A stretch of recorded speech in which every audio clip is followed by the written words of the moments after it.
ก็ใหญ่แม่ใหญ่ขออย่าไปจำจนจวงวิญญาณปอกมาหูมาว่าว่าจันมาว่าวัดก็จะลูกหลานตันไปหาเจ้าปอดวงวิญญาณพ่อแม่เขาพ่อว่าใจหัน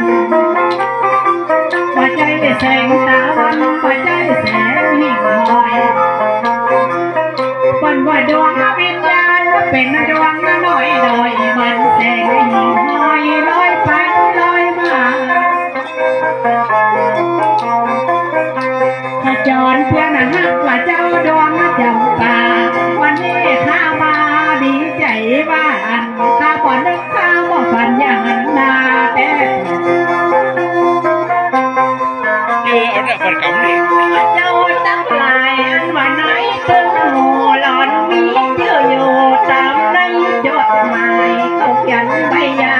จะกินตังให้มาว่าไปไหนต้องไปแต่ไรพ่อใหญ่แม่ใหญ่ที่คนหนีลาไปจนดวงวิญญาณที่พ่อมาหูบ่ทันมาวันก็ได้ด้วยความเต็มใจเด้อเจ้าพ่อ